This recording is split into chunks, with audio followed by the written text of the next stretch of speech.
Queria dar as boas-vindas, revê-los a todos, e em especial ao meu amigo professor Fred Dier, uma homenagem especial a esse baiano que, a partir de hoje, se torna um botafoguense doente, né?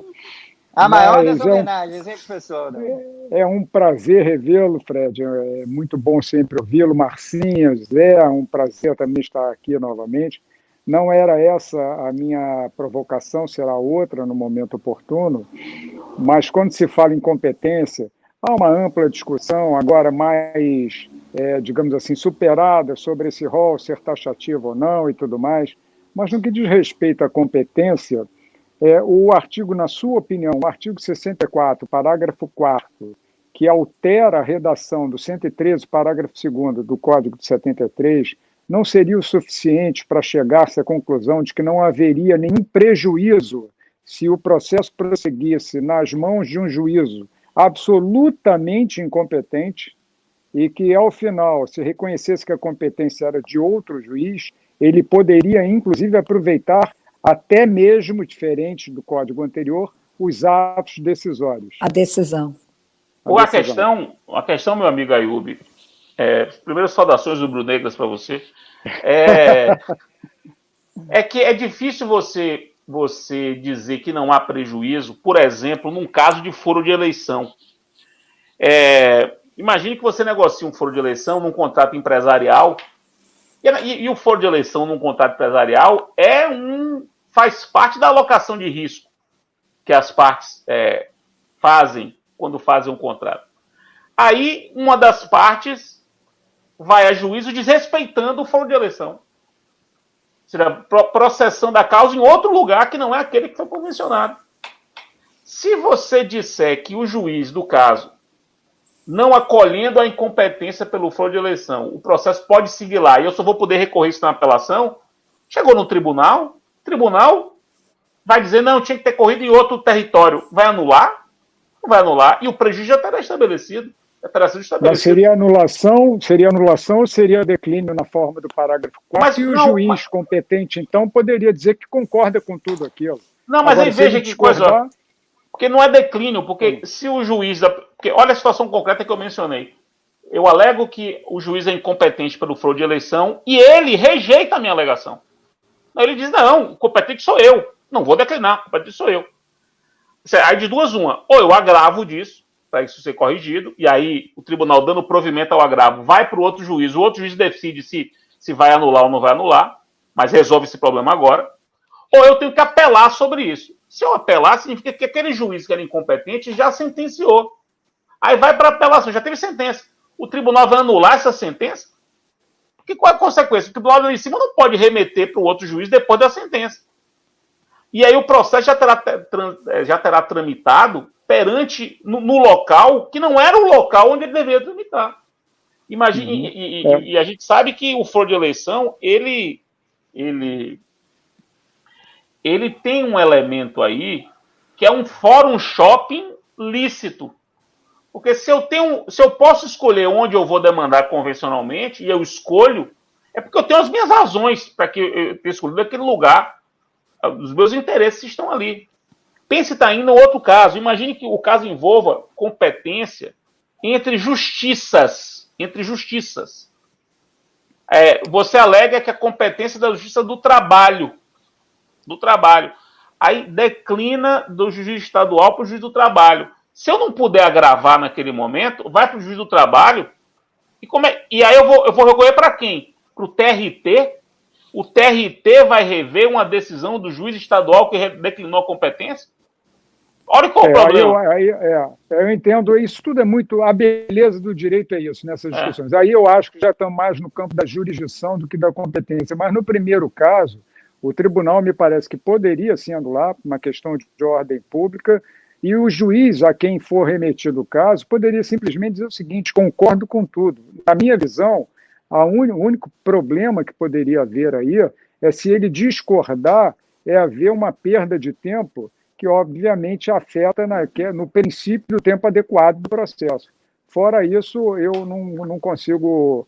Eu conheço todas essas discussões, mas eu sempre me comportei nesse sentido.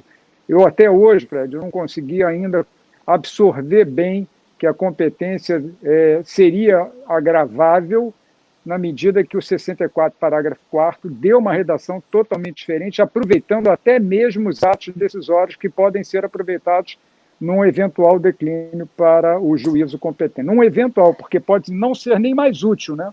As partes podem compor, as partes podem concordar, enfim, tem uma série de razões. Mas isso eu sei que é objeto de grandes discussões e ainda haverá muitas, né? Tem um ponto que eu acho interessante, quer dizer, dentro da temática dessa nossa discussão. A Márcia quer falar? Márcia quer falar? Eu não estou te ouvindo, Márcia. É um ponto que o Ayoub levantou aí, que eu acho... Vocês estão conseguindo me ouvir? Um ponto que o Ayoub levantou aí, que eu acho bastante interessante, porque agora quem decide sobre a validade dos atos praticados pelo juiz declarado incompetente é o juiz que é considerado o novo competente para a causa. Então, eu acho que isso faz realmente bastante diferença na importância ou não de você arguir incidentalmente a questão da competência ou não. Né? Urgência para permitir na questão. Por outro lado, acho que muitos argumentos você poder arguir a incompetência, que, afinal de contas, pode ser, muita coisa pode vir a ser declarada. E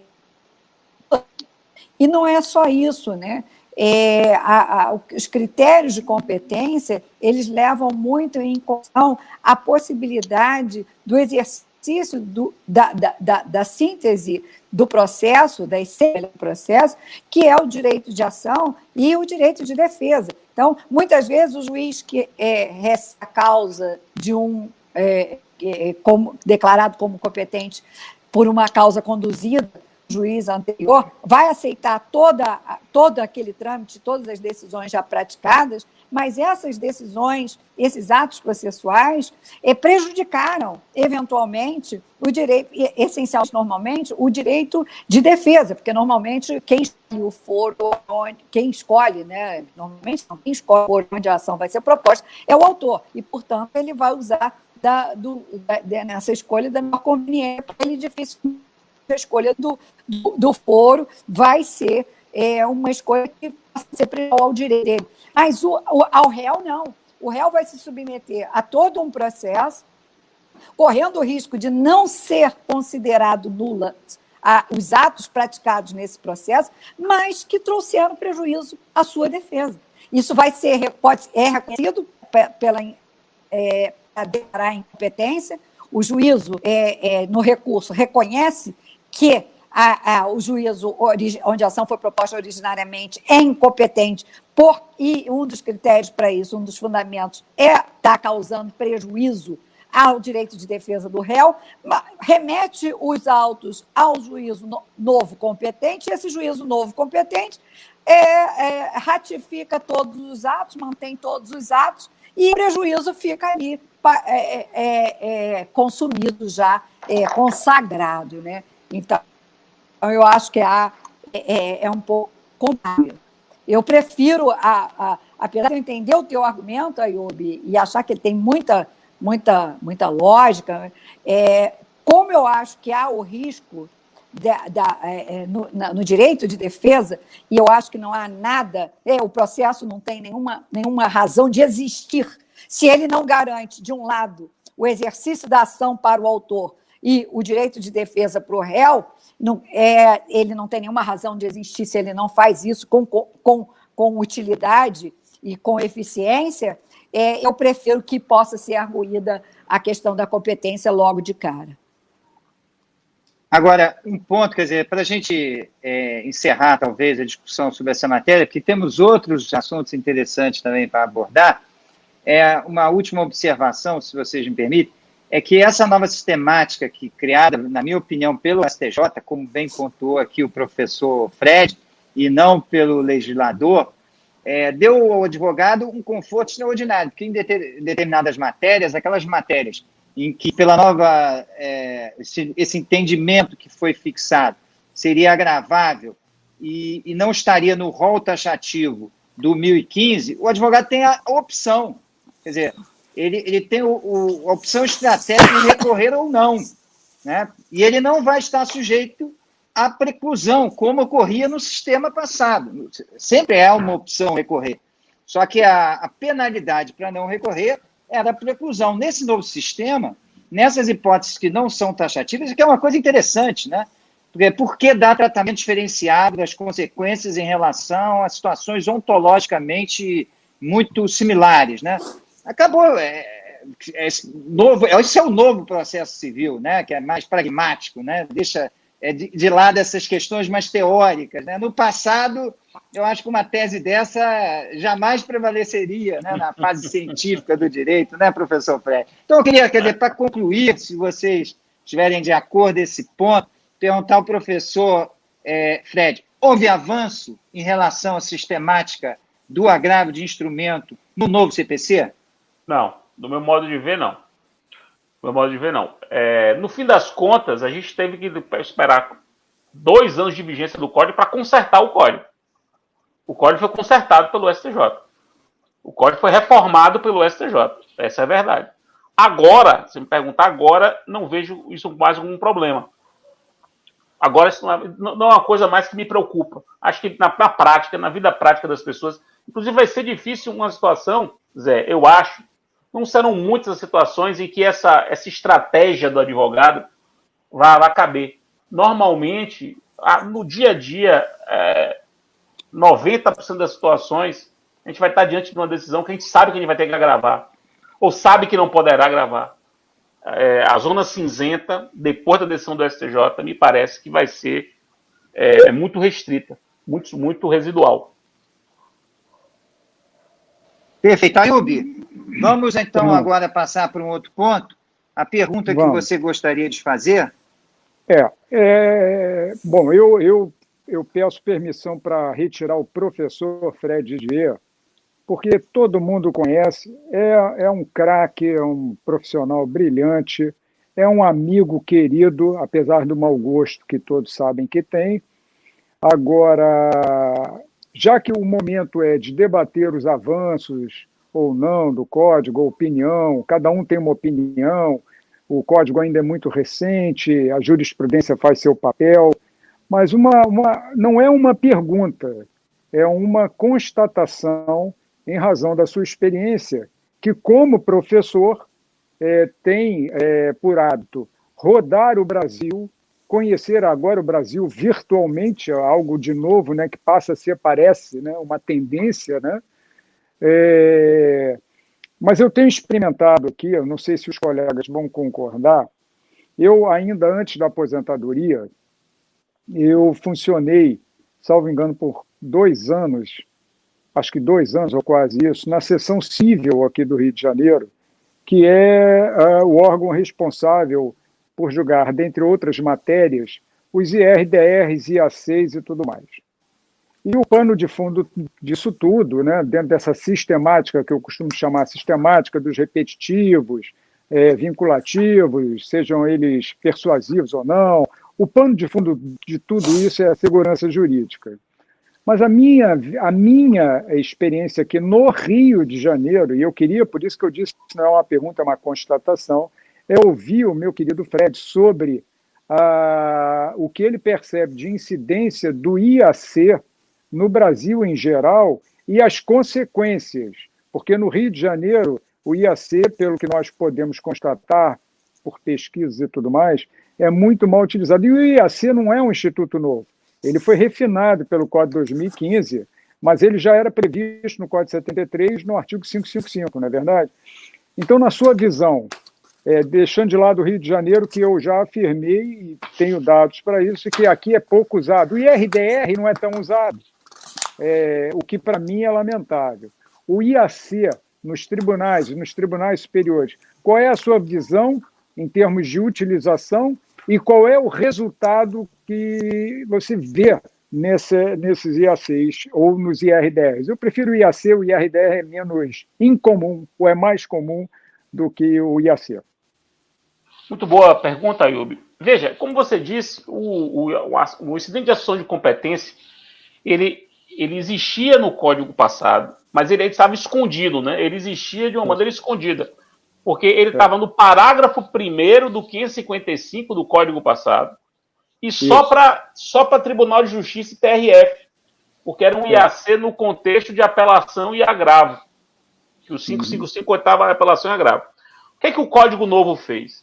Ele tirou aquele parágrafo 1º do Código passado, transformou num artigo, acrescentou 5 parágrafos, deu um nome de um capítulo do Código, é o capítulo Assunção de Competência, ampliou para qualquer tribunal, não é mais só Tribunal de Justiça e TRF, e deu um charme, né, um glamour que ele não tinha. O que foi que aconteceu? Os tribunais passaram a aplicar. Conheço vários IACs, tanto a Associação Nordeste de Professores de Processo, a ANEP, de que eu fui o primeiro presidente, é uma associação já conhecida por muita gente, nós já interviemos como amicus curiae em diversos IAC. Aqui na Bahia, TJ da Bahia teve IAC sobre questão de competência em agravo de instrumento. O TJ de Pernambuco, Ayub, teve um IAC muito interessante, que era o IAC para resolver todas as questões que transitavam no tribunal sobre o 942, sobre a extensão do colegiado no caso de divergência. Estava tendo muito problema prático, e aí o Tribunal de Pernambuco instaurou um IAC para resolver essas questões todas. E resolveu o nome do tribunal. Agora já adota um entendimento uniformizado. Não é por acaso que a gente vê livros sobre IAC. Veja que o IAC estava no código passado há 15 anos e ninguém nunca ouviu falar. Ninguém escreveu. Ninguém falava. Agora você tem monografias sobre IAC. O desembargador Luísio Mendes acabou de publicar um livro sobre isso, assunção de competência. Vinícius Lemos, professor lá de Rondônia, publicou um livro sobre IAC, que foi até resultado de um trabalho que ele fez numa matéria minha do doutorado. O trabalho ficou tão bom que ele virou um livro. Você tem live sobre a assunção de competência. Você tem a assunção de competência no STJ. O STJ já instalou a assunção de competência, inclusive com essa rubrica. Então veja que está muito melhor do que eu imaginava que estaria. Quer dizer, pegou muito mais do que eu imaginava que pegaria. E o IRDR, não sei se você conhece, existe um grupo de pesquisa na Faculdade de Direito da USP de Ribeirão Preto, Ribeirão Preto, que é Observatório dos IRDRs. Observatório dos IRDRs. Então, os caras estão monitorando os IRDRs do Brasil e, salvo engano, há IRDRs em todos os tribunais do país, já pendentes. Fora os que já foram julgados, né? Aí no Rio tem uma estudiosa do assunto, que é a professora Sofia Temer. Escreveu sobre isso. Escreveu, o livro está na 4ª edição já, o livro que virou uma referência, e ela vai monitorando os IRDRs. Então esses dois institutos são institutos que, do meu modo de ver, vingaram. O balanço em relação a eles é muito positivo. E vinculam. Vinculam, sim, sem dúvida. Agora, na sua observação comum, como professor, como acadêmico, a resposta no que diz respeito a essa vinculação tem sido feita?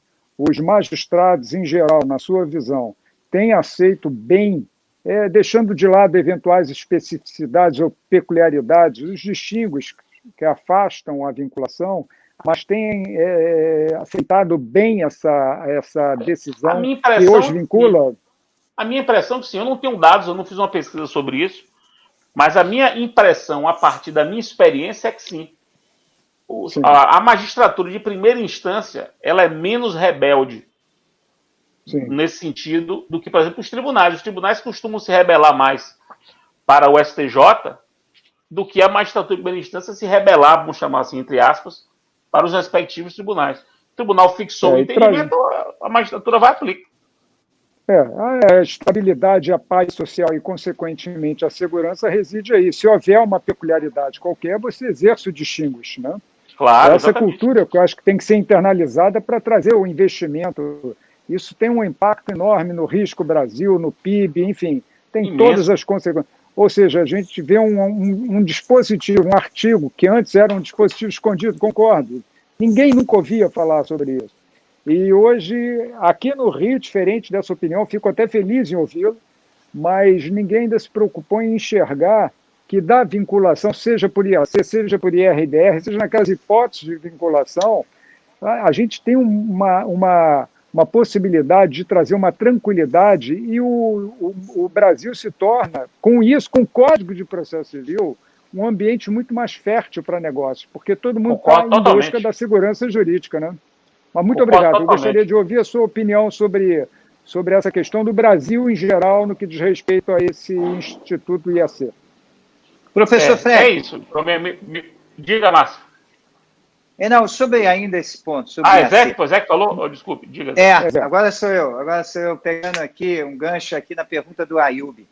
Esse incidente que não é novo, só mudou de roupa, né, botou uma roupa mais elegante, ele representou, de fato, na sua opinião, um avanço do que existia no sistema anterior? Porque a gente tinha no sistema anterior a uniformização de jurisprudência, né? A gente, em algumas hipóteses, aliás, já existia no sistema anterior esse dispositivo sem o mesmo charme, né? Como você colocou muito bem, tá certo? Então, eu pergunto o seguinte, qual foi a marcha, o progresso que representou, na sua opinião, esse IAC em relação ao código anterior? Zé, o progresso foi a infraestrutura normativa dele. Porque agora você tem um aperfeiçoamento dogmático que não existia. Você tem várias coisas são colocadas de forma muito clara. Então, a formação do precedente tem que ser uma formação qualificada, contraditório qualificado, permite amicus curiae e permite intervenção de amicus curiae. Claramente, a decisão dele é uma decisão obrigatória, o Código deixa isso muito claro, né? A revisão do entendimento passa a ser uma revisão também qualificada, o tribunal não pode simplesmente rever o entendimento anterior. Então, houve uma criação de uma infraestrutura normativa que não existia antes. Mas a uniformização era obrigatória também? Não, a uniformização, aí que dá. A uniformização, que existe desde 73, né, no Código de 73, ela passou 30 anos, no mínimo 30 anos, o entendimento quase 100%, era de que a uniformização era facultativa. E mesmo precedente assim, persuasivo. Não, olha só, presta atenção. Era facultativa para instaurar. Quer dizer, o tribunal nem era obrigado a instaurar. E uma vez instaurado,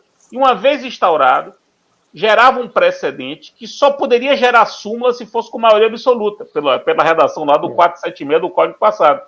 Então ninguém usava. Era um instituto que era alguma coisa usada na Justiça do Trabalho, mas no âmbito da Justiça Civil era instituto morto. Aí o que aconteceu com o Código Novo? Só para arrematar. Perceba que o Código Novo, no 926, é muito importante o 926, porque o 926 ele diz a seguinte frase: os tribunais devem uniformizar sua jurisprudência. Essa frase, quem escreveu esse que vos fala, que foi eu que redigi esse trecho, foi redigido com esse propósito. O propósito era de negar uma premissa de 40 anos de vigência do Código passado, que era a premissa de que os tribunais poderiam simplesmente não uniformizar. Então vamos fazer uma frase clara: sujeito, os tribunais, verbo, devem, predicado, observar ou uniformizar sua própria jurisprudência. Então a mudança é muito grande. A infraestrutura normativa hoje é muito diferente. Não por acaso a gente está vendo as coisas acontecerem. E em muito pouco tempo de vigência do Código, né? Para uma mudança tão significativa. Foi. Sim, na verdade, quer dizer, a gente está, embora já há alguns anos lidando com precedente vinculante, né? Já veio a súmula do Supremo inicialmente, depois o recurso repetitivo, a repercussão geral, e agora foi ampliado para os tribunais de segunda instância por todo o país, né? Através de diversos instrumentos, como o IAC, como o IRDR. Né? Agora, eu tenho realmente alguma dúvida se isso efetivamente trouxe progresso, quer dizer, eu não conheço as estatísticas. Professor, você tem estatísticas, você tem números que já tenham sido colhidos a respeito, que mostrem que realmente houve algum tipo de avanço na qualidade da prestação, né, jurisdicional. Os tribunais mas superiores aí a gente, diminuíram. Nos tribunais superiores a gente já tinha isso antes do novo código, era o repetitivo e a repercussão geral. Estou falando em relação a IAC, IRDR, que são instrumentos, vamos dizer assim, locais. Né? Você acha que a minha intuição trouxe progresso para a jurisdição? A minha intuição, para fins gerenciais, trouxe. Fins gerenciais, trouxe. Tudo é intuição. Eu não tenho os dados. Sofia tem os dados, Zufelato, do Ribeirão Preto, tem os dados. Eu não tenho os dados. O que eu sei de dados que eu sei STJ e Supremo, pós-CPC, diminuíram o fluxo diminuíram o gap entrada e saída. Sai mais do que entra. E isso nunca tinha acontecido. E começou a acontecer pela infraestrutura normativa que o Código deu. Então, em relação a eles, tanto que a impressão que eu tenho é que, para eles, o Código está sendo ótimo. Isso nunca tinha acontecido. Você vê a gente agora fala então de platô, queda de curva, etc. Você vê essa curva para baixo. Para os tribunais de apelação, eu não tenho esses dados. A minha impressão é, de um lado, do ponto de vista gerencial, ajudou, sobretudo para as ações contra o Estado, contra o poder público, por um lado. Ora, por um outro lado, e a professora Suzana Costa, lá da USP de São Paulo, tem feito estudos sobre isso, práticos, aí, com dados empíricos muito interessantes. Ela só se preocupa com isso. O grupo de pesquisa dela é para isso, tutela de casos repetitivos a partir de exame de casos concretos. Ela vai pegando assim, o IRDR tal, e ela vai estudar aquele IRDR se teve observância, se não teve observância. Eu fui parte de uma dissertação de mestrado agora, um caso concreto, envolvia uma parcela de policiais militares de São Paulo. Era o IRDR sobre parcela de policiais militares de São Paulo. 95% os juízes acolhendo a decisão. 95% no estudo que ela fez só daquele caso. Ora, ao fazer isso, significa que a litigiosidade vai ser diminuída porque o próprio Estado vai passar a cumprir. Então, a minha impressão, a partir do que eu já li, e esse trabalho foi agora de abril desse ano, é de que as coisas estão indo bem. Não com o mesmo impacto que houve nos tribunais superiores, mas já com algum impacto positivo. Mas vincula para frente também, né? E vincula para frente também até que haja uma eventual revisão. Né? Exatamente. Uma curiosidade a esse respeito. Quer dizer, esses IRDRs têm sido julgados, e eu mesmo tenho usado esse instrumento em situações em que você se defronta, em que existe um grande número de ações enfrentando o mesmo tema. O meu ponto é o seguinte: esse precedente dos tribunais, enquanto não julgado definitivamente o IRDR, ele é meramente persuasivo, na medida em que o recurso aos tribunais superiores tem efeito suspensivo. Ou seja, ele não se torna vinculativo. Ele só vai se tornar vinculativo quando vier a ser confirmado pela instância superior. Né? Na verdade, a minha visão sobre o IRDR é que o IRDR é um repetitivo por atalho, né? Porque o repetitivo ele tem um caminho mais longo, porque ele começa no processo na primeira instância, é julgado na segunda instância, quando chega no STJ, instaura-se ou não o recurso repetitivo. Agora, já no caso do IRDR, pula-se a primeira instância, em certa maneira, porque quando começam a surgir questões iguais que geram polêmica dentro do Poder Judiciário, você pode instaurar diretamente no tribunal esse incidente. Mas o tribunal ele não julga isso definitivamente. Né? Se houver recorrer, recurso, né? Se não, se ninguém recorrer, termina ali. O que não há essa expectativa. Uma vez o professor Leonardo Greco me contou, ele foi meu grande mestre, que um cliente perguntou a ele, quando termina o processo? E ele respondeu, com todo o seu conhecimento, não só direito brasileiro, como direito comparado, que é impressionante, ele respondeu assim, quando uma das partes desistirem. Né? Ou seja, o direito brasileiro que é muito rico em recursos. Né? Então, quer dizer, veja que se o RDR for matéria local, não cabe recurso especial. Né? E veja que essas questões de polícia, por exemplo, reajuste de polícia, que aqui na Bahia mesmo tem vários IRDRs assim. Esse é um bom ponto. Não cabe recurso especial. Então, aí termina ali o problema. Mas esse é um bom ponto a ser explorado. No caso que não cabe, mas é interposto o recurso, ele está com o efeito dele suspenso, de qualquer maneira. Né? Mas aí você pede tutela provisória. Seja... Mas você pode pedir tutela provisória se o recurso for manifestamente incabível, o recorrido pede tutela provisória para dar de evidência. Tutela de evidência. Em favor do recorrido, né? Em favor do recorrido. Não, veja que eu sou agente provocador, nem sempre as provocações que eu faço refletem as minhas opiniões. Eu estou desafiando o seu conhecimento, professor, que é vasto. Né? E eu quero que quem está nos assistindo aqui entenda com profundidade esses institutos. Né? Agora, eu pergunto aos colegas, acho que já falamos bastante sobre IAC e avançamos no IRDR também, podemos mudar de tema.